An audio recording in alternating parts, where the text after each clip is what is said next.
Hello, everybody. Welcome. If you are here and you can see me and hear me, could you please put your name and your organization and where you're joining us from in the chat while we continue to let folks in, and then we'll get started in just a couple of minutes.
Okay, good afternoon, everybody. It is 3:03, so we will go ahead and get started.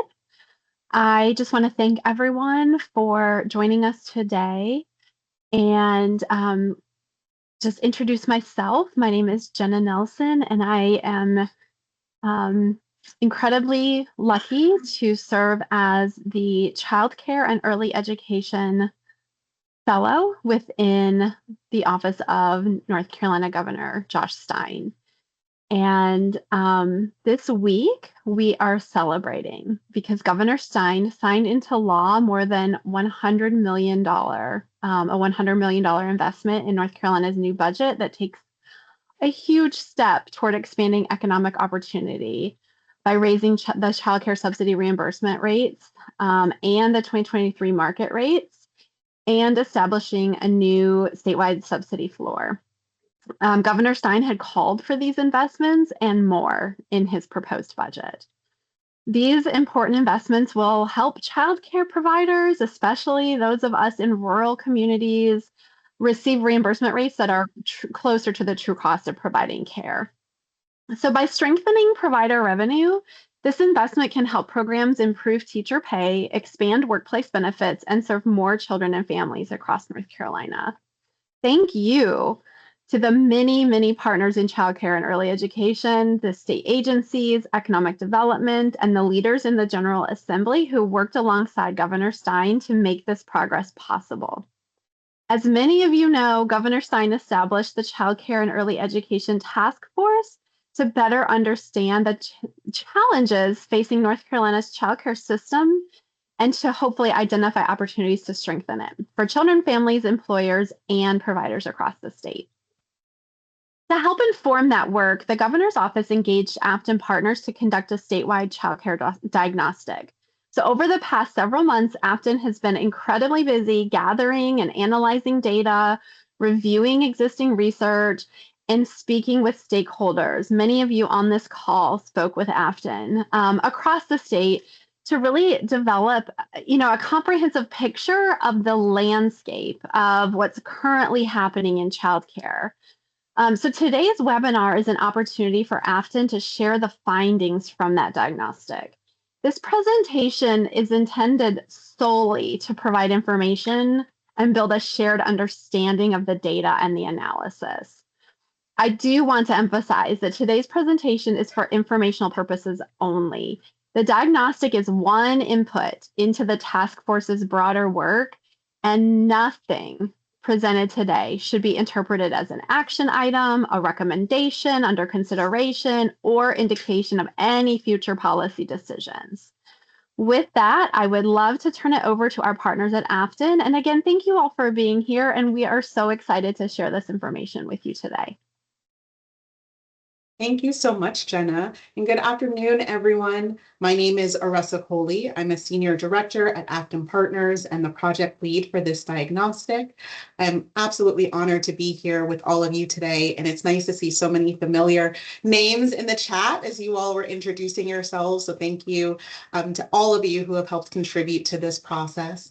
I'm joined today by my colleague, Caitlin McGovern, who you'll hear from in just a bit.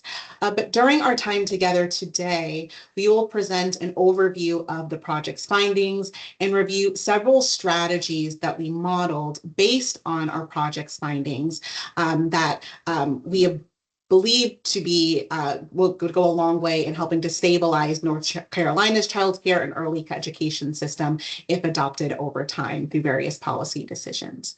So with that, I'll turn things over to Caitlin for some housekeeping. Thank you, Aressa.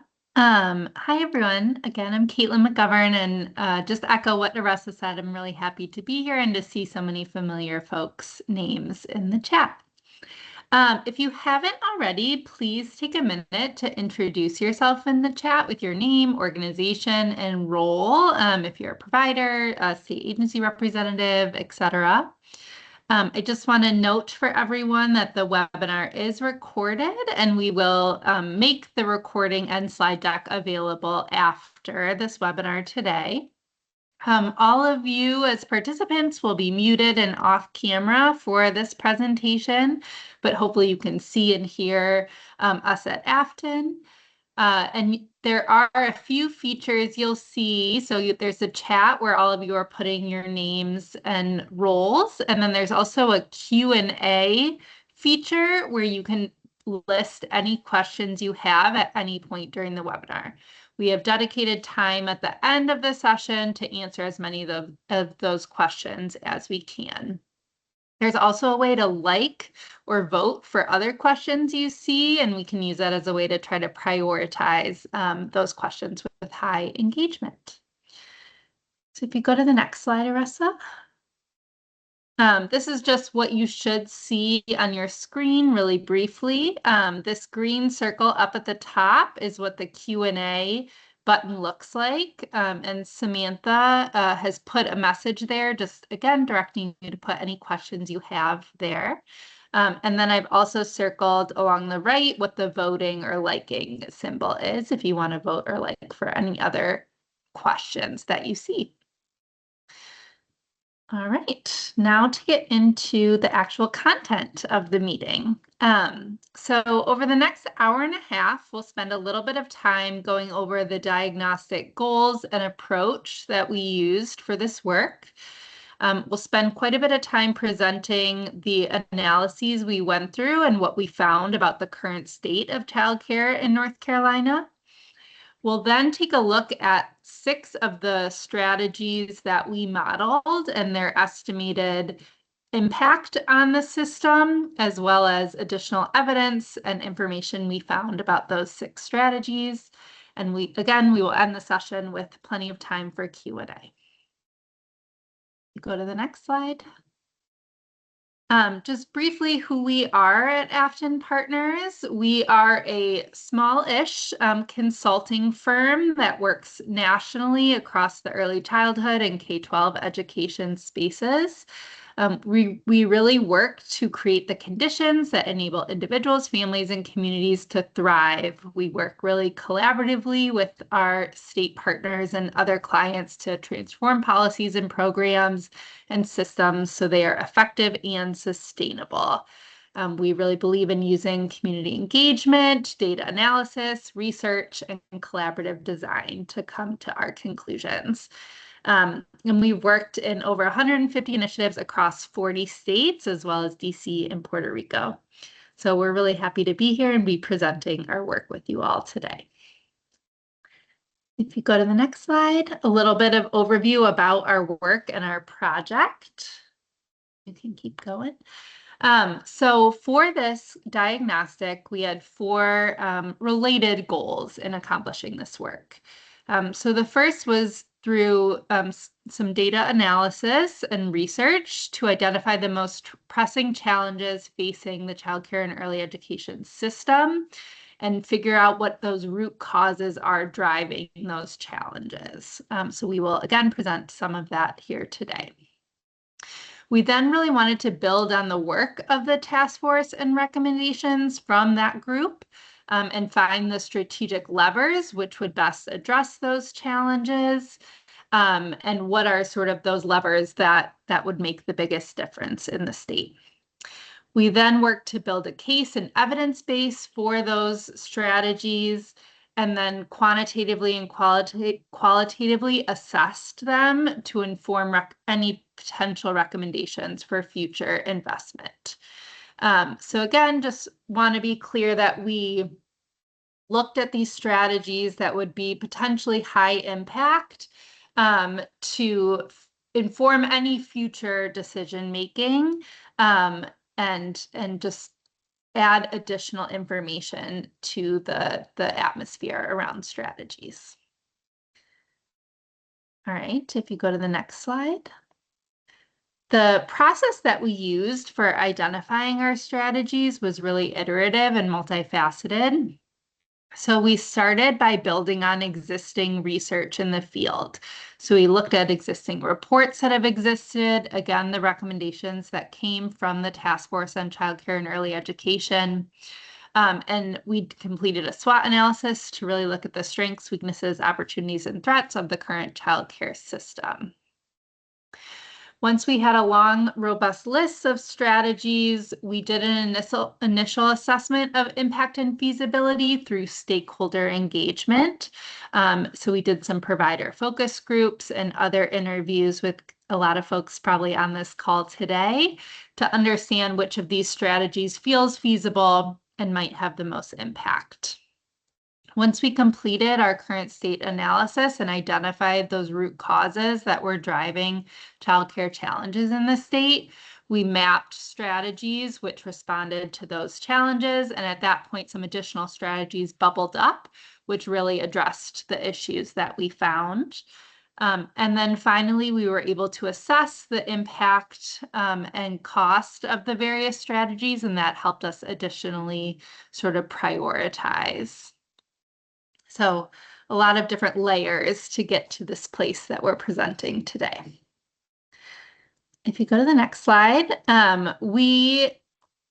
these strategies were informed by deep research and community engagement. So in addition to our SWOT analysis, we did have interviews with 17 stakeholders, had 3 provider focus groups, and a provider survey.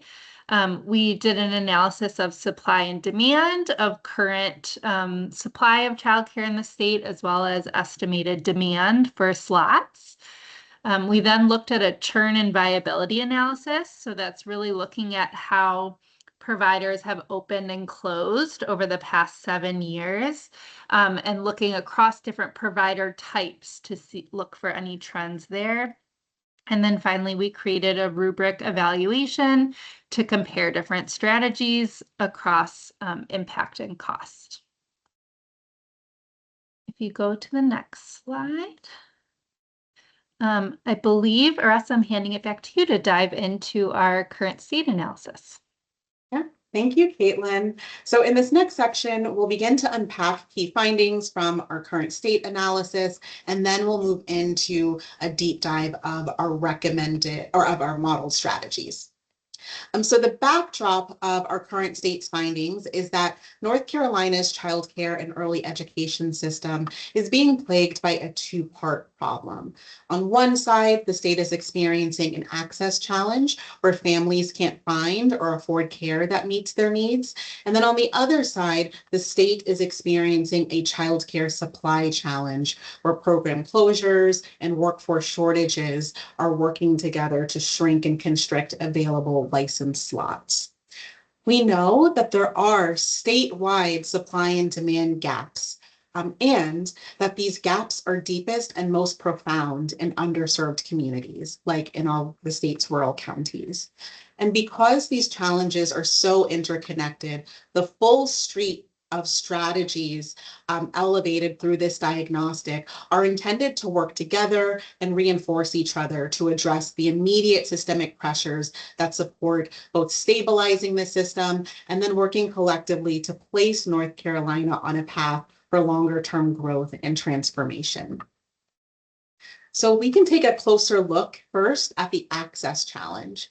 We know statewide there are roughly 5 to 6 licensed childcare slots for every 10 children. And across the state, there are 6 counties that are considered childcare deserts, meaning there are fewer than 1 slot available for every 3 children. We can imagine how difficult this makes it for families to access care generally, let alone accessing care that meets their specific needs in their specific locality.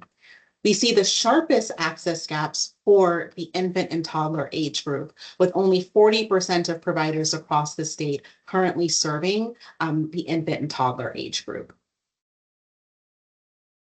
This heat map paints a clearer picture of the drastic variation in childcare access that can be observed across the state. So the counties in the darkest shade reflect counties with the most severe childcare access gaps, and the counties in the lightest shade are those that have greater childcare supply to meet family demand. So the biggest takeaway here is, yes, absolutely. As a whole, the state is experiencing challenges when it comes to childcare availability that meets families' needs. And adequately addressing this problem will require both a statewide approach and a targeted approach to stabilize and uplift the counties or regions experiencing the greatest hardships.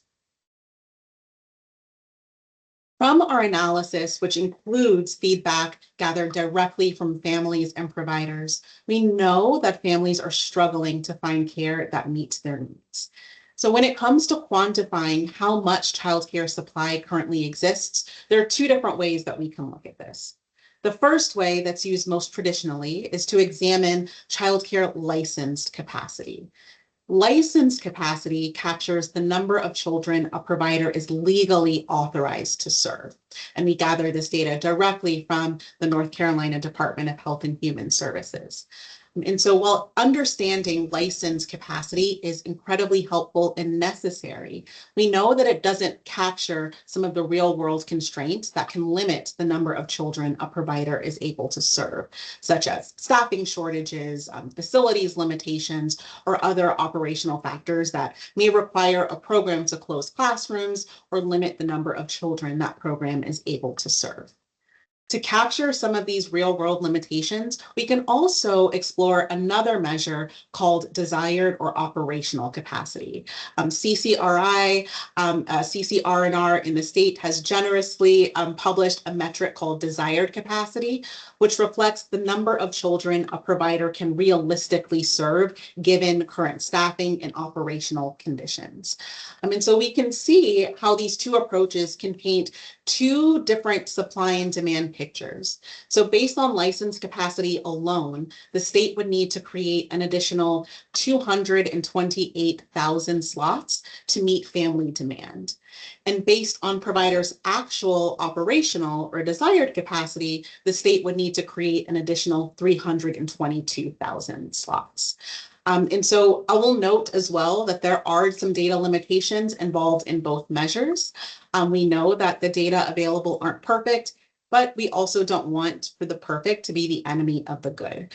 So through this diagnostic, we've utilized both measures to help us be as accurate as possible in understanding existing need and to help us understand where we might need to differentiate any strategies that are modeled based on these findings to account for where efforts need to be directed to focus on stabilizing existing providers who are unable to serve their full license capacity due to those staffing and operational limitations, and where we might need to consider strategies that would help the state expand supply by adding more providers into the licensed care system. So we really need kind of both views to help us paint this accurate picture as we're navigating some of those data limitations and constraints.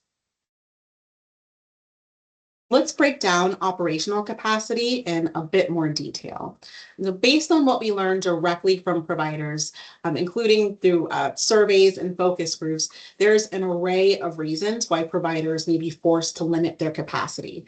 So this includes challenges with hiring and retaining staff, which we know is very much driven by inadequate wages and benefits. Programs may also choose to intentionally limit their adult to child ratios to enhance quality or to just provide a different experience for the children they're serving. And we also know that as classroom and facilities costs continue to rise, programs are often forced to make the difficult choice to close classrooms or reduce their offerings because of those financial pressures. So there's a lot that is kind of underneath the surface that's driving some of those operational capacity limitations.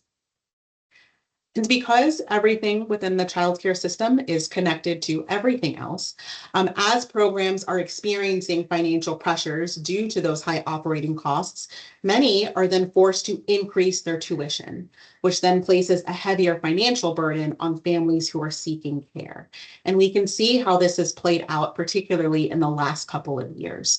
So between 2023 and 2025, we've seen across the board that almost all programs have had to increase their tuition to some extent.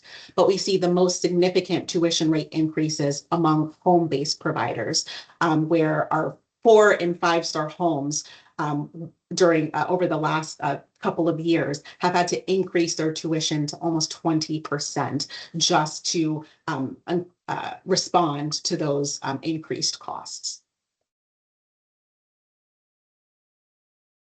We also explored what is happening within childcare supply. When we take a look at what's happening statewide, we see that over the last 7 years, the state has experienced an approximate 12% decline in the number of total providers in the state, which has resulted in a decrease of about 6,000 slots, which is already fairly significant when we think about overall provider losses. But when we look beneath the surface, we see a much more drastic shift in the types of providers that are closing and how it impacts different regions of the state. In terms of the types of providers that are closing, we found that family childcare homes and small centers were declining at a much higher rate compared to other program types, with family childcare homes down by about 30% and small centers down by almost 20%. And then over that same time period, we see that mid-sized centers and school-based programs have remained pretty stable over those 7 years. And then we see a subtle but gradual and consistent increase in the number of large centers throughout the state. When we look at how this plays out geographically, we found that urban areas are seeing an increase in their number of large centers, while the most distressed counties, like rural counties, are experiencing the greatest loss of providers.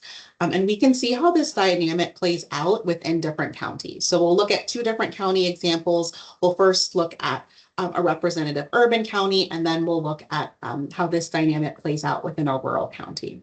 So starting off in Wake County, which will be our urban representative county, since 2019, Wake County has lost a net of 41 providers. Most of those providers lost have been family childcare homes and small centers. But because Wake County has increased their number of large centers, over the last 7 years, it's actually experienced an increase of almost 4,000 childcare slots. And you can see the specific breakdown of closures within Wake County at this table at the bottom. We have 25 new large centers being created. The county has lost 3 mid-sized centers, 19 small centers, and 53 family childcare homes, and then has added 9 school-based programs. So they're overall in a net positive in terms of slot creation.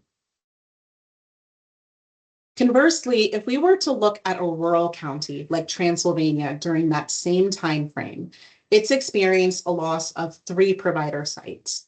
But because those closures have not been balanced by new provider openings, like what we saw in Wake County, Transylvania is experiencing an overall net loss of 91 slots. Transylvania is just one example, but we see this pattern play out across most rural counties. And you can see in the chart on the left that rural counties are experiencing the greatest kind of net loss in terms of provider sites, as well as net changes in licensed capacity. So I'm going to turn things over to Caitlin to talk about our process for modeling strategies and estimating impact. Thank you, Aressa. So given that what we found in the current state analysis, as well as our desk research and the strategy and the process we went through to narrow in on strategies, if you go to the next slide, Aressa, you'll see we landed with a full suite of strategies, which we think have really would really address those access and supply challenges Aressa talked about. We do not have the capacity in this webinar to in-depth talk about all of these strategies, so we're going to focus in on the ones highlighted in green, which we think will really help stabilize the rate of provider closures. But across all of these strategies, we believe it would help address the different dynamics that played out in that current state analysis. So again, these 6, we believe, would help stabilize, but also the data was available for us to get a good sense of modeling the impact and cost, which is why we have highlighted these in particular. So if you go to the next slide, in our modeling, we estimated each of those 6 strategies' impact on a few different criteria. So we looked at changes in access. So how would this strategy change license capacity as well as enrollment? How would it affect the workforce impact? So any estimated jobs created, workers retained, or new workers entering the system? What would be the estimated annual cost of this strategy incurred by the state? What would be the targeted impact on specific groups we found in our current state analysis that are considered high need? Those include rural regions, Western North Carolina, infants and toddlers, and family homes. We did an estimate of how politically feasible do we believe these strategies are based on political momentum and stakeholder support. And then how sustainable are the strategies based on the ability of the strategy to maintain continuity, considering cost, policy durability, and administrative burden. All of these strategies were estimated at the time they're fully implemented, so we don't expect any impacts to happen overnight, but it will take time for these impacts to come to fruition. Go to the next slide. We'll then talk about each of these 6 in a bit more detail. So as Jenna mentioned at the top of the meeting, we're very excited to see this strategy was put in the most recent state budget.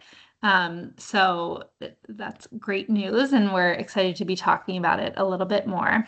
So the statewide subsidy rate floor, we looked at a strategy to increase subsidy reimbursement rates based on the newer market rate study and establish a statewide subsidy floor that sets the minimum reimbursement rate for providers based on a statewide average. So providers would either receive their current subsidy reimbursement rate or the statewide floor, whichever is higher. And so we were able to estimate that this strategy would add up to an additional 31,000 childcare slots in the system. Increased subsidies funding would allow providers to invest in their program expansion and encourage new providers to enter the market. This strategy, we believe, would have a greatest impact on rural counties, Western North Carolina counties as well, given their current reimbursement rates are particularly low. Additional slots would encourage additional enrollment. And we were able to estimate that this strategy would encourage an additional 2,500 childcare jobs created in the system, as well as with expansion, additional workers are needed. If you go to the next slide, you'll see we were able to estimate this based on a few other research studies and other states that have done similar work. So we have seen from peer states how increasing subsidy rates, often in conjunction with other strategies, have really improved access to care. So Upjohn Institute studied an increase in subsidy rates and found that each additional $100 in funding raised the number of available childcare slots by 4% and induced new providers into the market with an increase of 0.4 percentage points. So we did see a statistically significant effect between increasing subsidy rates and the increase in number of slots and number of providers. Vermont increased their reimbursement rates by 35% in January of 2024, with additional increases for family childcare homes in July of that year, and expanded the eligibility for their subsidy system to middle-income families. After a decline in their providers, they saw that decline rebound and saw an increase in 1.3% the first year, 2.4% the second year of their provider offerings. They also saw an increase in the providers accepting subsidies. And our final example is Washington, D.C. They used a cost estimation model to expand access to quality care, and they got feedback from the providers participating in that research. 56% said higher reimbursement rates increased willingness to accept subsidized children, and 81% said subsidy participation helped maintain enrollment. So we do see these positive examples from other places that help point to these estimates in North Carolina. If you go to the next slide, Aressa, I believe you're going to talk about this next strategy. The next strategy that was elevated based on our current state analysis is fully funding the statewide wages program. This strategy was also uplifted through the task force's discussion, where compensation supports were identified as a priority in terms of supporting provider stability and supporting providers to operate at full capacity. So we know all too well that low, inadequate wages are a core driver of workforce instability. That workforce instability results in program staffing shortages, which then can limit slot availability, and then both of those things work together to constrict family access. We also know that North Carolina's wages program is incredibly effective in reducing staff turnover, but this program is currently only offered in 67 counties, and in the counties that it is available in, it's governed locally, which results in differences in eligibility requirements and variations in participant supplements from county to county. And that variation can create uneven access to a much needed wage support program. Based on our analysis and our modeled impact, this strategy is to streamline the wages program at the state level in order to standardize eligibility requirements and participant supplements. And the second part of this strategy is to expand the program to all 100 counties. Streamlining this program at the state level could go a long way in reducing administrative burden and redundancies in the way the program is currently being implemented. We estimate this would require, based on our modeling, an additional $21 million in annual funding if this was a policy option that was adopted by the state. In terms of impact, we've also modeled that expanding this program statewide would support an additional 12,000 eligible workers. And because this is such a long-standing program, there is a wealth of evidence that speaks to the program's positive impact on staff retention. We know that greater staff retention means that programs can, at a minimum, preserve their existing slots, but then over time would hopefully support their ability to increase their offerings. One thing that I will note here is that for this and all of our strategies, we know that these kinds of policy shifts require time to fully implement. So anything you see in here in terms of our cost and impact projections that we're sharing that represent the annual cost and impact is estimated once that strategy is fully up and running. So this does not account for kind of the time for buy-in and kind of establishing those strategies, but what the estimated cost and impact would be if this strategy were to be fully implemented.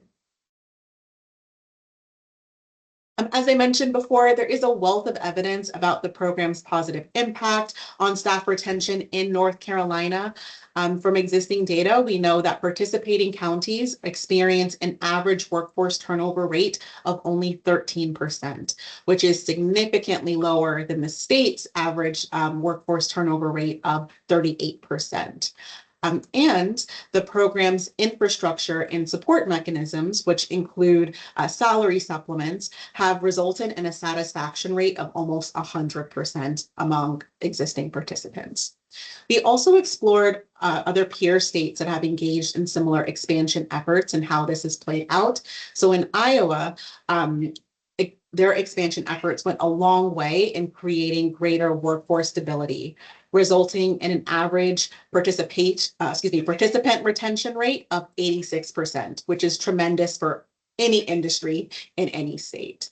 And then I also do want to acknowledge that, fully funding the wages program will not address all of the compensation challenges that are plaguing the field.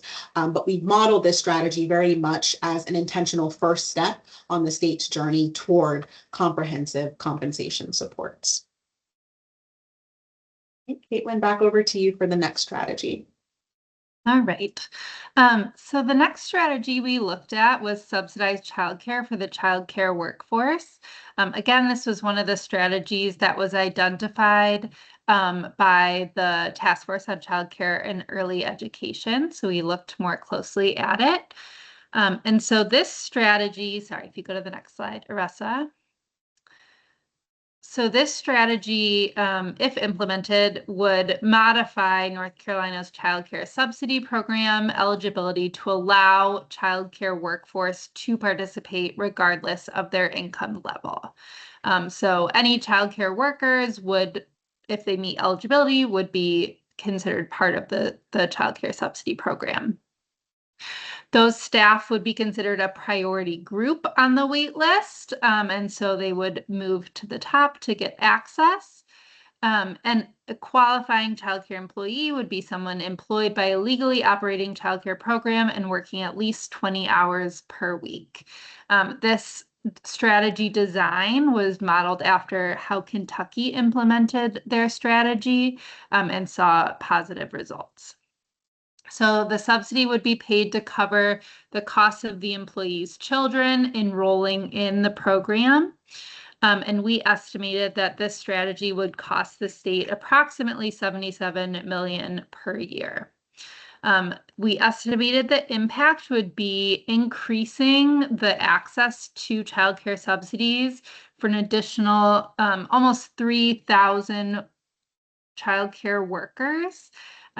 These would be childcare workers who are currently working in licensed childcare that do not offer subsidized or free childcare currently.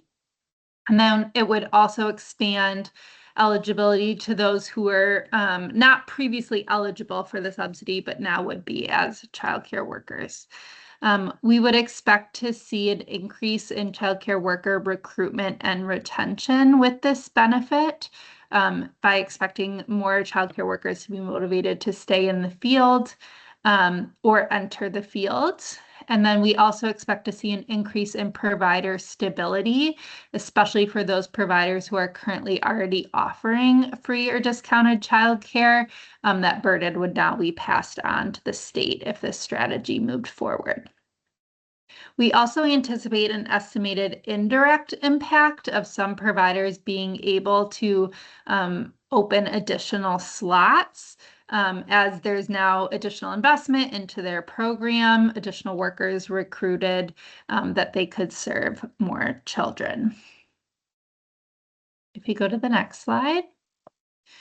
In our community engagement, this strategy was really highlighted as a positive strategy that had a lot of support. So our focus group providers strongly affirmed that subsidized childcare would be a major benefit to support their recruitment and retention. Benefits like free or subsidized childcare were seen as particularly important in addressing turnover and improving job quality, especially when wage increases are constrained. And many providers already offer subsidized slots to their staff, but this creates financial strain for them as providers. And so in our provider survey, we asked how many respondents offer free or discounted childcare. And currently 73% of our survey respondents currently offer it. 64 of those said they offer discounted rates and 16 offer completely free childcare to their providers. So in a lot of ways, this would help support provider sustainability and viability, as well as recruitment and retention. I'll hand it back to you, Ressa, to talk about the next strategy. Thank you. The next strategy is focused on sustaining support for the Family Child Care Home Project and expanding startup grants. As we learned from our supply analysis, family child care homes are experiencing a disproportionate decline compared to other child care setting types. In the line graph to the right, you can see the family child care home trend in the darkest as the darkest line. So the state has experienced a loss of about 30% of family child care homes over the last 7 years. And then in terms of enrollment, we know that only about 1% of children with both parents in the workforce actually accessing care through licensed family child care homes, and only 6% of children who receive subsidies are accessing that care through family child care homes, suggesting that there is a need for increased investment and support to stop that rapid decline. So for this modeled strategy, we are kind of estimating that this continued support include a combination of startup grants, business expansion grants, and coaching and technical assistance through the existing family child care home consultant infrastructure. And if these were to be implemented through a policy decision, we would estimate it would cost about $1 million to continue providing these services. We also want to note that a similar strategy is currently being proposed in legislation through Senate Bill 1042, the Child Welfare, Foster Care, and Child Care Funding Bill. So encourage you to take a look there. And then in terms of estimated impact, if modeled with all of these components, this strategy would result in an additional 475 childcare slots, which is significant, especially when we think about the average number of children and group sizes that family childcare homes are able to serve. This strategy is also accompanied by a strong technical assistance, coaching, and consultation arm to support existing programs in stabilizing their businesses and remaining open as they weather all of the challenges we described earlier that contributes to program closures. The good news is the state has already invested in a range of supports to help stabilize the existing family child care homes across the state, and have supported the creation of new licensed family child care homes. And these efforts have already yielded positive outcomes. So through a combination of legislative, child care development fund, and preschool development funds, the state has offered a suite of startup, expansion, and business stability grants, subsidy rate increases through the form of a pilot, technical assistance, and communities of practice to uplift the family child care population. Startup grants have helped establish 28 new programs, which have resulted in the creation of 160 slots. I will note that these programs were required to serve infants and toddlers, so it's not only building general family child care capacity, but it's also building specific capacity for an underserved age group. 62 programs across the state have received some combination of a startup, expansion, or business stability grant. and 477 family childcare homes across 73 counties have received technical assistance, coaching, and consultation support. And then lastly, through the Family Childcare Home Subsidy Pilot, participants received additional monthly supplemental payments to help stabilize existing programs by covering some of their personal and operating costs. So there's clearly a wealth of evidence that demonstrates this is a highly impactful set of investments. And based on our findings and the strategies that we've modeled, we think continuing these investments would similarly yield or would build on that positive impact and yield similar results. And to reinforce the impact here, the Child Care Development Fund, or CCDF funded innovative startup and expansion grants benefited 24 family child care home programs, and 22 of those sites that were funded are still open now. So that, I think, similarly speaks to the power of building sustainability for these programs. And then there was a legislatively funded suite of in-home startup grants that also benefited 28 programs, and at least 20 of those sites are still operating.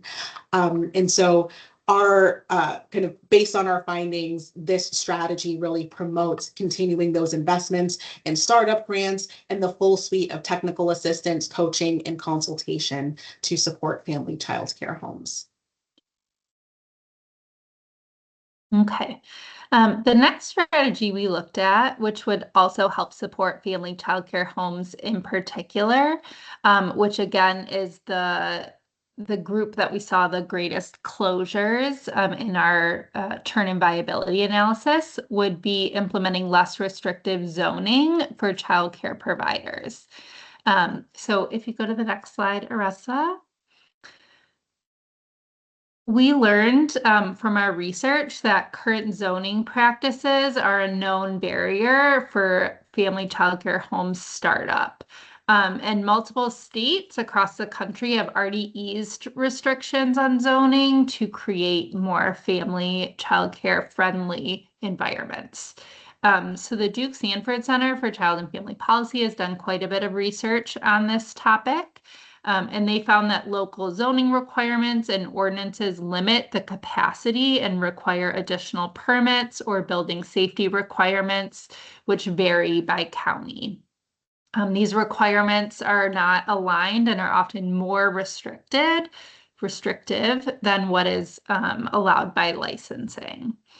The costs of compliance with those regulations are often not supported by state small business grant programs, and so the burden is on the business owner themselves. And then homeowners associations can often impose even additional restrictions or fees or things of that nature. So we've seen multiple states, including Florida and Oklahoma, pass legislation that eases restrictions on family child care providers and protects their right to operate a child care program in their home. So Oklahoma offers an example which uses broad language that prohibits localities from enforcing more restrictive requirements than state licensing. And that language is listed here.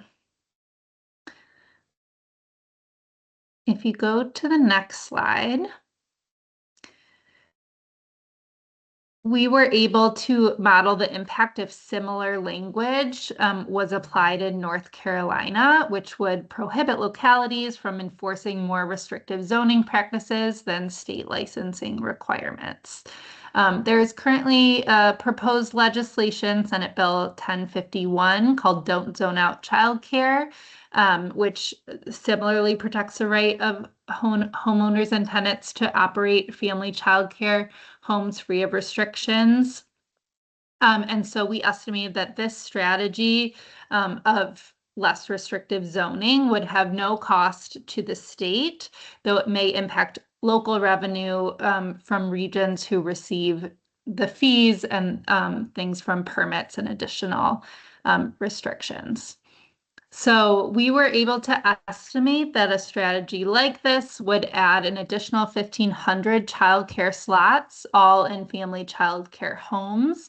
By easing regulatory barriers, more family childcare homes would be able to enter the market or increase their capacity to serve more children. So this would be a low cost, but fairly high impact strategy if it moved forward. And I'll hand it to Aressa to talk about our last strategy before we move on to our question and answer. Thank you.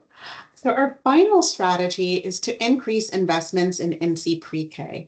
This strategy emerged from discussions with providers through our focus groups that were conducted with providers across the state that really highlighted and emphasized the need for additional investment. We know that NC Pre-K plays an essential role in providing consistent access for families. There's already a strong rationale for continued investment, especially when we think about the impact and the benefit of participating in NC Pre-K has to the child. We know that children who participate in NC Pre-K demonstrate higher math and literacy scores, have lower special education placement, and experience lower retention rates as they advance along their education journey. And we also know from our supply analysis that providers who operate NC Pre-K are less likely to close and serve as a strong stabilizing force in their communities. If you recall way back to the supply analysis section where we saw kind of the school-based programs that are reflective of NC Pre-K as just really being flat and stable over the last 7 years. And so we see this as being a strong community anchor. So increasing investments in NC Pre-K and removing administrative restrictions could go a long way in supporting the financial viability of providers and support the expansion of NC Pre-K to new providers. Since NC Pre-K was established, there has been a significant decrease in state investment over time. Right now, NC Pre-K reimbursement rates are covering less than 40% of the cost of care and are significantly lower than subsidy reimbursement rates for children in that same 3 to 5 age group. Additionally, pre-K contractors are only able to allocate 4% of their funds toward administrative activities, but they've reported needing closer to 15% to adequately cover the cost of administering the program. The strategy that was modeled based on our findings estimates that we would increase NC Pre-K reimbursement rates by 40% to better reflect the cost of care. I will note that this 40% increase would reflect about half the cost of operating NC Pre-K, which was the original legislative intent of this program. So this, if funded, this would bring those NC Pre-K investments back to their original intent. Through this strategy, it also includes raising the administrative allowance for NC Pre-K operators from 4% to 10% to more accurately reflect the cost of administering this program. And really the driver behind this strategy was truly connected to our supply analysis findings, in that strengthening existing stabilizers in the system is a strong lever with building overall supply and enhancing access. So with this strategy, if it were adopted, existing providers would be able to cover their costs and sustain program operations, which would work to improve their overall financial viability.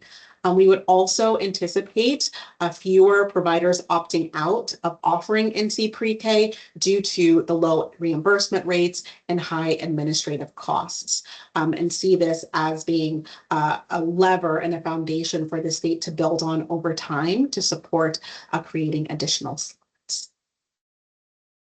And so I know that was a lot to unpack and absorb over the last hour, but we would now like to open things up to a Q&A. And I believe Samantha will be our lovely facilitator for questions today. Thank you, Aressa. Yes, I thank you all so much for this amazing presentation. We do have a pretty active chat. And just to make sure that in the interest of time, we can move things along kind of quickly. Like Aressa said, I'm going to help moderate some of these that you all have submitted to us in the Q&A function of the webinar.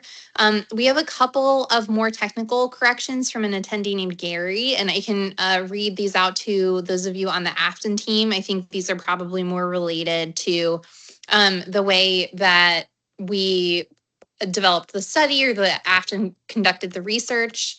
The first one in the series is, of the licensed capacity, what is the median occupancy rate of the centers that we looked at, I'm assuming, and how much of that unused space is a result of operational financial challenges? There's a subsequent question about how many students attend what we would call a small center in the diagnostic. I think that's really just a simple question about the categories that we're framing out childcare providers into by size. And then another question about considering strategies associated with tax credits or incentives for large companies for financially supporting local licensed organizations. And I might actually be able to help with some supplementary information on that one, but I'll let you all take the first two. Thanks so much, Samantha, and thanks, Gary, for all of those clarifying questions. I think I'll start with, how do we define small centers, as that's sort of top of mind for me right now.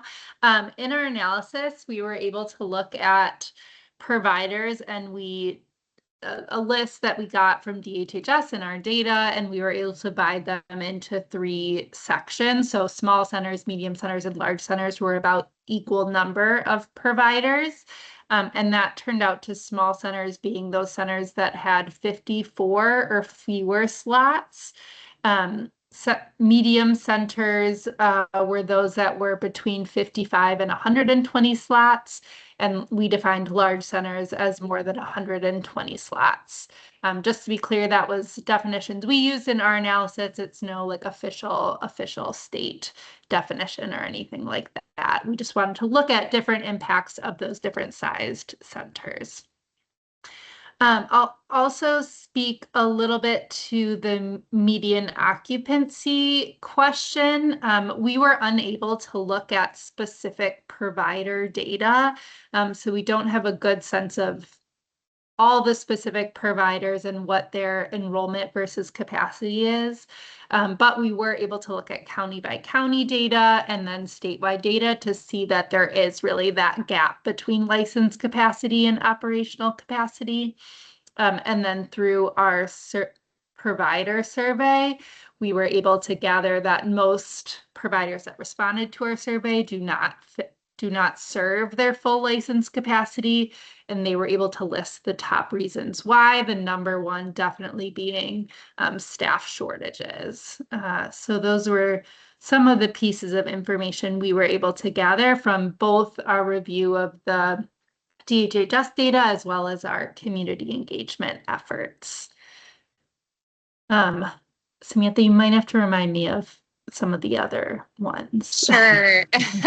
Yeah, the third one was about whether the diagnostic or the process leading up to the creation of the diagnostic considered the strategy of giving larger companies tax credits or incentives for financially supporting local licensed organizations. I guess similar to what 45F federal tax policy does, that kind of thing. We did look into 45F and TriShare and other sort of ways that employers and private businesses can support the childcare sector. In our broader suite of strategies, we specifically looked at ways to expand efforts around employer education and technical assistance to be aware of those current offerings such as 45F and TriShare. And yeah, we're definitely supportive of initiatives like that. Aressa, I'm not sure what else you would add there. No, I think that's spot on, Caitlin. And I would just add that based on a lot of our engagement, particularly with different businesses who are in this space, we learned that there was a need, as Caitlin said, for the increased employer technical assistance. So they understood what resources are currently available, how to navigate leveraging existing tax credits to benefit. And there was just a general need for more education within the business sector. So within this, we're proposing first investing in some of that employer technical assistance and education to support existing businesses to tap in and capitalize on the existing benefits. And then I could see, based on that uptake rate or based on that utilization, conducting kind of another review to identify if there are additional opportunities that may need to be created for the business sector. Awesome. Thank you. I can move on to another question from a participant named Ennis. For staff qualifying for childcare subsidy under the strategy that Afton looked at, can you talk a little bit about the 20 hours per week versus 30 hours per week, or another metric there, and unpack that for the audience?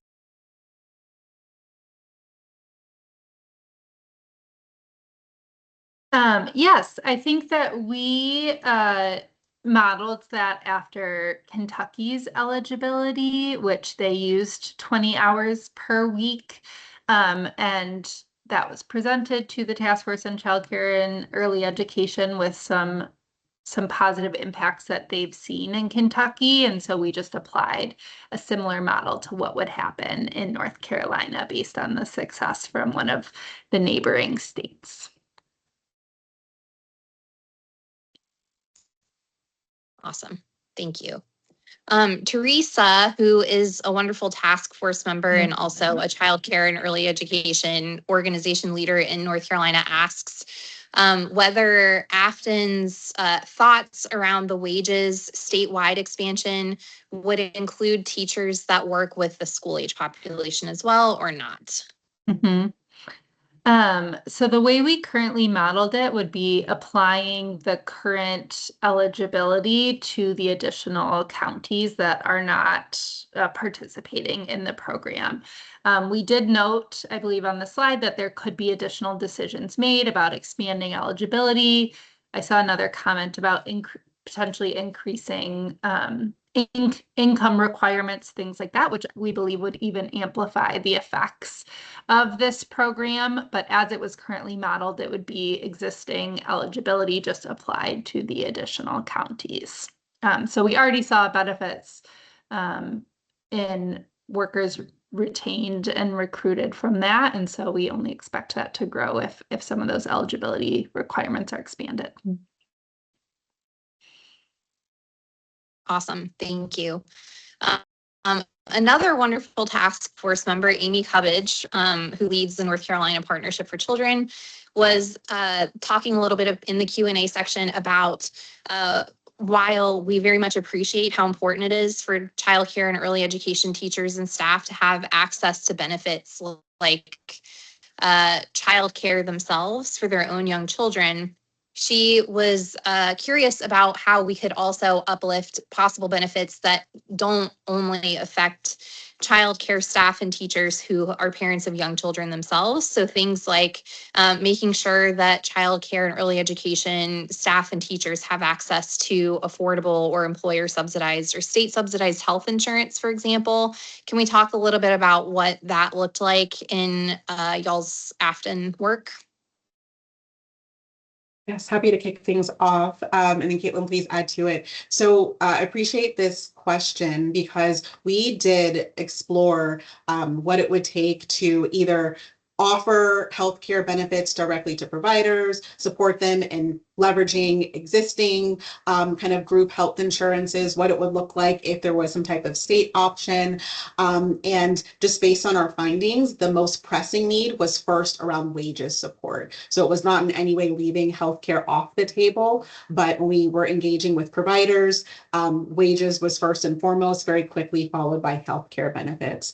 And so as kind of through this work, what we're proposing is that this wages expansion is not the only step and certainly does not solve all of the compensation challenges and needs of the full early childhood workforce, but is really just an initial step because we know comprehensive benefits, and really all of the benefits that would be needed to fully professionalize the childcare workforce in the way that it deserves to be professionalized are like all still high priorities to address the state's childcare crisis.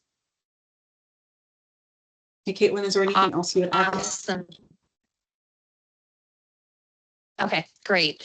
And a follow-up on the question about childcare for childcare teachers, Elizabeth asks, regarding that same strategy, providing subsidy for childcare and early education to that workforce, does the $77 million estimate that Afton looked at or developed include parent fees, or does the strategy include waiving parent fees?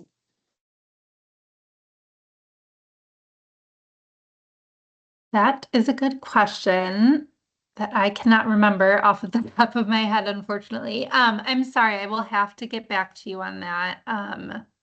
Yeah, I apologize that I can't remember off the top of my head on that one. That's okay. We'll mark it down. Yeah, we can definitely follow up on that one. Certainly.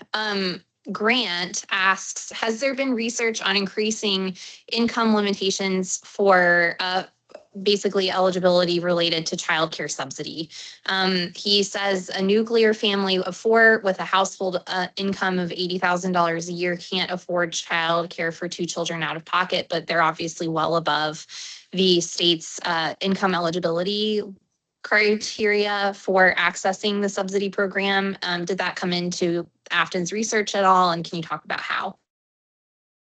Yes, that's a fantastic question. And it did, for the very reasons that you've raised, both from what we've heard directly from families and providers and what we gathered from prior recommendations.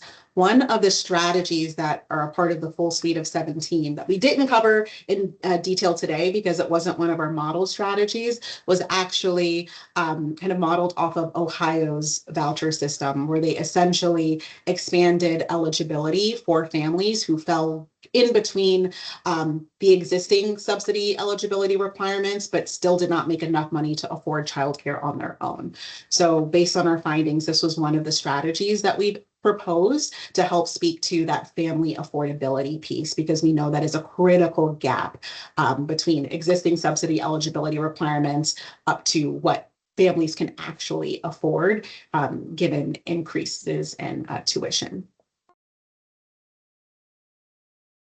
I would just add that we started with a list of, I think, 100 strategies. And so there were many, many things that we looked at. And I went over that process we used to try to look at ones that would have the most impact and seemed relatively politically feasible based on what was being talked about by stakeholders, put in other reports and things of that nature. So we did have to narrow, though there were many more we could have modeled and looked at that would likely have an impact on the system as well.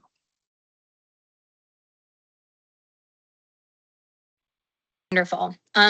Aressa and Caitlin, we have a little bit of a technical one for you, or a couple of them for you, from Dr. Leanna Martin from NC Child, one of our colleagues who spends a lot of wonderful time with us at the task force. She has some technical questions regarding the increase in slots estimate that you all developed for the development of the rate floor. She asks, is this for capacity or for enrollment? Just to clarify. The estimate of roughly 30,000 additional. And then she also asks, based on the Upjohn report, do you know the years of data used for your analysis to determine growth prior to projections? The first estimate was definitely licensed capacity, not enrollment. So the increase in number of slots provided in the system. So increase in licensed capacity. I believe we looked at 22 to 24, though again, that can be one I follow up on. And Leanne, I'm also happy to connect you with my colleague that ran the analysis. I'm sure you both could get deep there. Awesome. Okay. So we have a couple of additional questions about the lever related to the statewide wages program. The first couple of them are from Debbie. She asks, was the financial amount given to go to statewide wages in addition to the amount that the Smart Start Network already invests in the wages program? Or is it all together? And she says, apologies if that detail was given and she missed it. Mhm. Yeah, we looked at what would be the additional cost as well as the full program cost. I believe right now we said it would be an additional 21 million and a total cost of 32 million to the state. So we were able to look at it both ways. Obviously, it would be some design decision about how it is administered and all of that. But yeah, we looked at like the total costs and then additional costs from what's being spent now.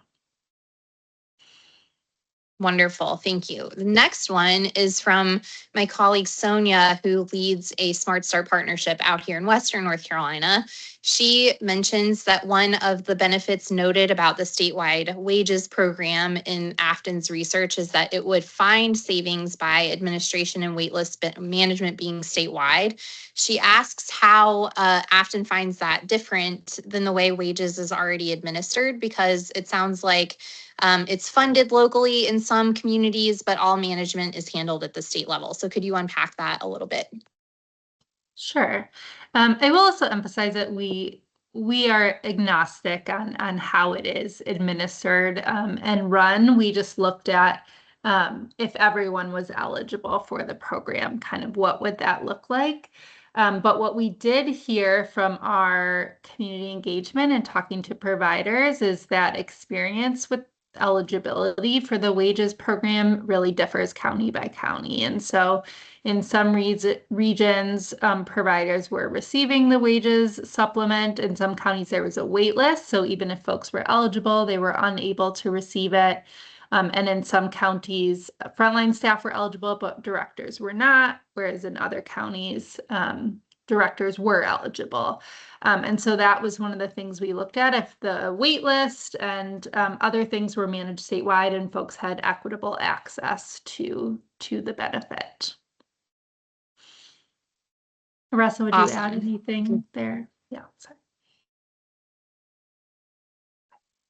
Sounds good.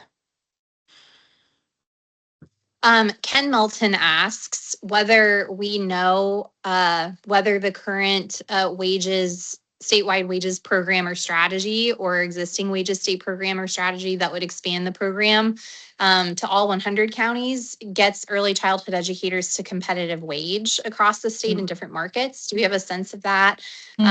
Basically, he's asking, is it going to positively impact not only teacher retention and turnover for the better, but is it also performing effectively to elevate wages to a living wage or a thriving wage? That is a really good question. Sorry, Russ, were you going to jump in or do you want to? Oh, you can start and then I'll add to it because you might be about to say the same thing. I don't think we looked at that explicitly. I know current eligibility is for folks who are either making $19 an hour less, $21 an hour less, or $25 an hour less, again, depending on the region's decision of what tier to offer. And the supplements are only wages offered every 6 months, sort of a stipend or a bonus, and they range anywhere from $450 every 6 months to a couple thousand, depending on the individual's education. So all that to say, while we didn't look specifically at if it gets folks to competitive wages, I'll just re-emphasize Aressa's point about how it's not a comprehensive compensation strategy that will resolve the challenges we're seeing related to wages and benefits for the workforce. I think it does encourage education and pursuing additional credentials. It does help with retention. The current program has seen better retention rates for those participating, but I don't think it would get to the level of really getting folks to a competitive wage. So we didn't run that specific analysis. I would say I could totally agree, Caitlin. And I think the strength of leveraging the wages program is that there is an existing infrastructure, there's an existing model, and it fulfills a very specific role and purpose, which is supporting existing participants as they're advancing their education to receive additional wage supplements as they're advancing, and then providing them with kind of supplements within their wages for I think average of 6 months, post completion.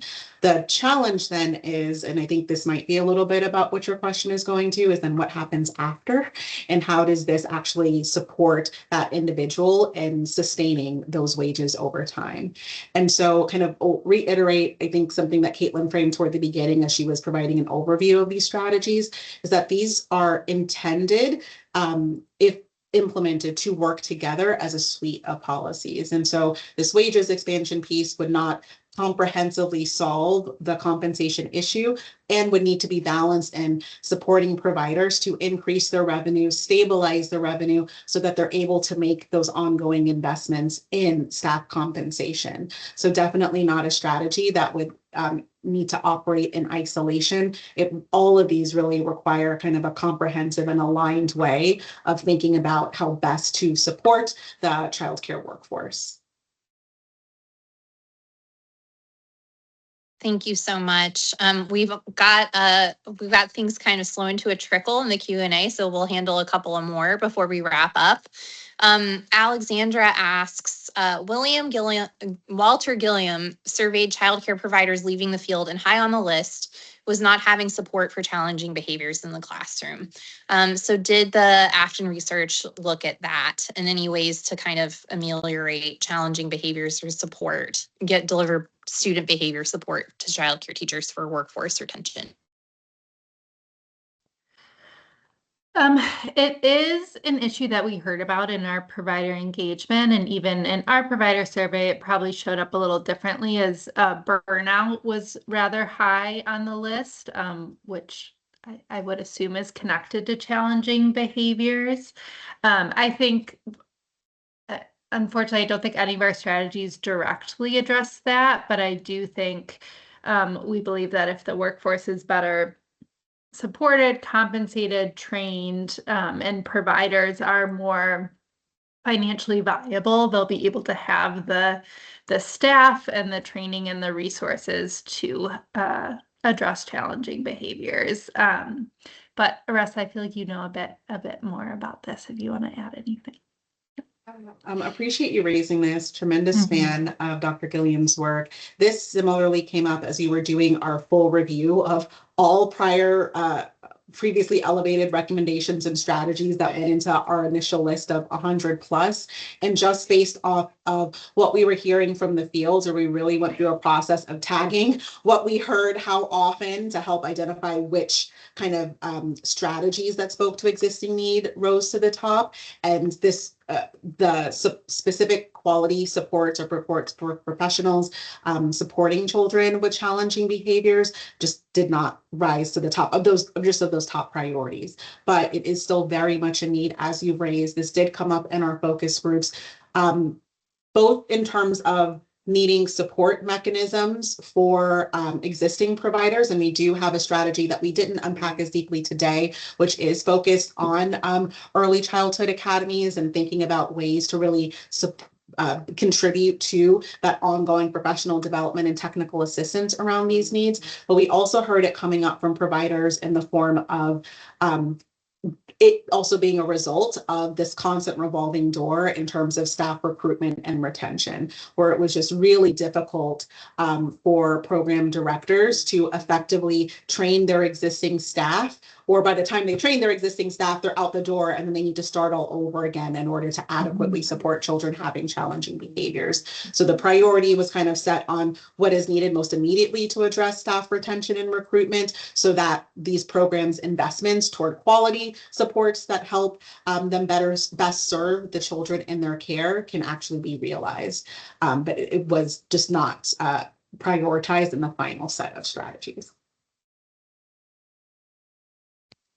Awesome. One quick methodological question for you all from Ennis. He is talking about how we can often see in focus groups and surveys and interviews we can see sometimes an overrepresentation of people who have the time and the bandwidth to participate in these types of things, and how your research, especially related to trying to source a lot of first-person information from our state's childcare providers who don't have as much time, bandwidth, et cetera, access to these types of conversations. How did you control for that in your research? That is something we always try to be mindful of. We always conduct our focus groups, especially with providers, during evening hours and occasionally during nap times to try to reach folks when they're more available. We usually offer our focus groups and surveys in both English and Spanish to try to get more input. And then we really relied on a wide group of stakeholders to try to help us get out those survey and focus group methods. So we relied on the task force on childcare and early education. Our partners at DCDEE helped push it out. We relied on the CCR and our partners, folks who would have relationships with a range of providers. We also tried to even specifically target providers who have recently closed or were facing challenges of might have to close. And we heard about a few of those in our interviews, and we're able to follow up to try to target those folks as well that were struggling the most. So while not perfect, we did do our best to try to reach those furthest from opportunity as you shared.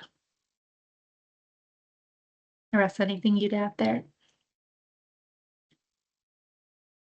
Just that we would love to always be able to do more. And so with all of the things Caitlin shared, that's also balanced just by some constraints with our timeline and our project. And where we did feel like we were missing, we did go through internal processes as we were kind of connecting these findings to our emerging strategies to identify what voices helped inform this and what voices are missing to help inform how we might target additional engagement, or whether it was in the form of focus groups or one-off conversations.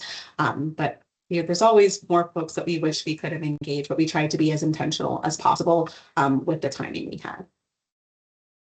Amazing. Thank you. We have just two more. So one is from Jan, covering a topic that we have touched on in task force meetings. She asks, with the state licensing requiring a 1:6 ratio for classrooms in certified developmental day centers specifically, so working with children who have disabilities, the current reimbursement rate does not fully fund the actual cost of maintaining that ratio for quality and safety. So she's asking if there was any research in your work related to those reimbursement rates for developmental day centers. I will say this did come up in our engagement as a challenge, though I'm sorry to say we did not have the capacity to really dive deep into this and raise it up as one of the modeled strategies. That we did hear about this challenge and noted it, and just do know there's more work to be done to look into the challenges plaguing the developmental day centers. So I'm sorry that's an incomplete answer, but yes, just affirming that we did hear about this challenge for sure. Thank you. And this is one I think, Jenna, you may be able to take it. Elizabeth asks, what is the recommended floor amount for subsidy by age? Sure. So what was just put into law was to increase market rates for all providers for all ages across the state to 2023. The floor, because we know that in our rural counties, we are offering care at such repressed rates that we really need to boost those up. And the rate floor was set at the 2021 market rate. So if you're in one of those counties, you will get the better of whichever rate that is. So if your 2023 market rate is lower than the 2021 state average, then you will receive the state average.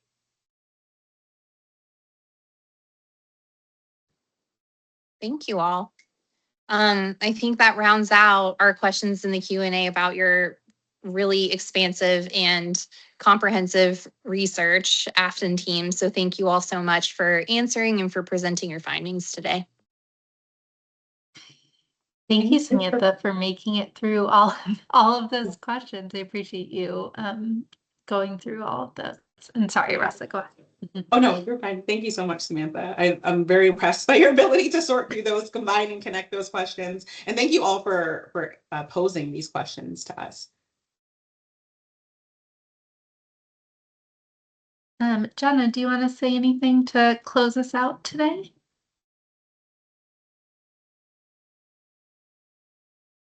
No. Okay. Sorry. Yes, I do. I just need to be off mute to do that. But yes, thank you all for coming. This is a lot of information. As I stated at the beginning, this presentation is really just for informational purposes. The diagnostic is just one input into the task force's broader work. And nothing that they talked about today should be interpreted as an action item, or none of them are recommendations that are currently under consideration. None of them are indications of future policy decisions. So I know there were a couple of specific questions about sort of what are next steps with legislation, or, what is the governor considering? This is just more information, and we wanted you all to have the same information. I always encourage folks to talk to your local legislators. Now you have some additional information that you can use to share with your locally elected officials, and talk to them about what they're interested in, and what they think about this data. And these slides and this recording will be shared. So you'll have all of this information that you can use to when you have those conversations. And if you have other questions, please feel free to reach out to me. I'm always happy to answer any questions that anyone has. And I will put my email address in the chat. And with that, I will give everybody 4 minutes back in your afternoon, and really hope to hear from many of you soon. So thank you again for everyone for coming and for asking such great questions. And again, thank you so much to our Afton partners who really got in deep here in North Carolina, and we really appreciate that. Take care, everybody. Thank you all. Thank you. Bye. Thank you all.